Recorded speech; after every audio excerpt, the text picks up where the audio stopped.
Welcome to Glendive, Montana and Makoshika State Park, where we'll be doing an overview of the recreation layout of the Buccaneer Flats Disc Golf Course.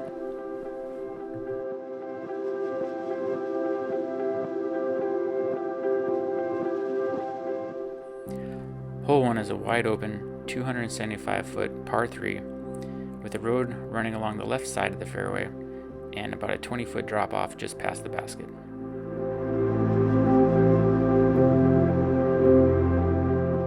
Two is a fun signature hole with the basket located 188 feet on a tiny flat sod surface no larger than a bullseye.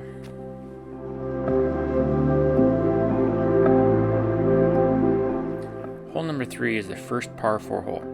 It is a 504 foot to the basket with a gully off the tee pad and another right before the hill where the basket is located. There is also a road running along the left side of the fairway. Get out your big disc for this hole. Hole 4 is a 216-foot toss from the top of the hill back across the gully. The wind can definitely be a factor on this hole. Hole 5 is a short 378-foot par 4 with a gully crossing the middle of the fairway. There are also very steep drops off to the right side of the fairway and just a couple feet past the basket. Hole 6 is a short 126-foot downhill toss, but be aware of the steep drop just past the basket. The 180-foot hole 7 is almost blind, with only a flag being visible from the tee pad.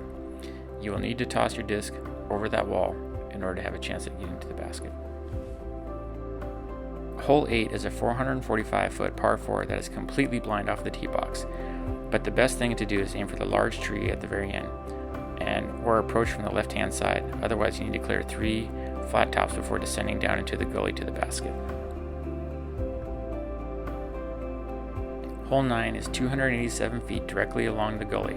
Keeping the disc to the right side of the fairway will give you a nice backstop to take a run at the basket with a nice backstop if you miss. Hole 10 is a short 152 feet, but there's also an alternative tee pad located back a little bit to make this a 290-foot hole that the locals usually play.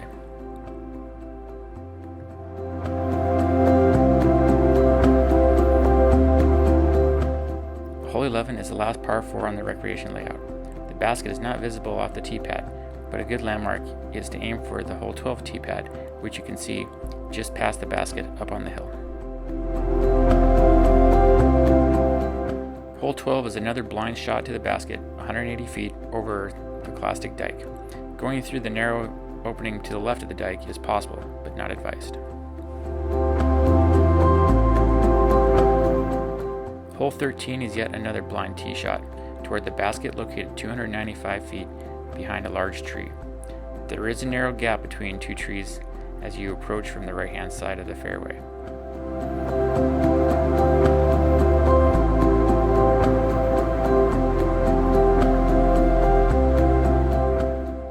Hole 14 is a 304-foot par 3. It's a pretty straight shot, but you're going to want to keep your disc to the right-hand side and off the hills on the left. And also, there is a gulch just beyond the basket. Hole 15 is also completely blind. The shortcut is to throw straight over the hill, but there's also a giant hyzer, backhand hyzer, that can get you close to the basket.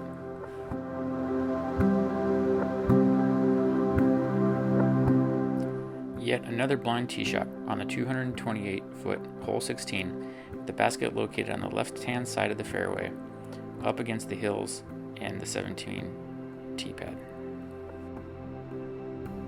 Hole 17 is a 331-foot par 3, located along a long peninsula that ranges between 20 and 30 feet wide the whole way. And 18 is the signature hole on the course, with the basket located 235 feet across the gorge and on top of a very steep hill.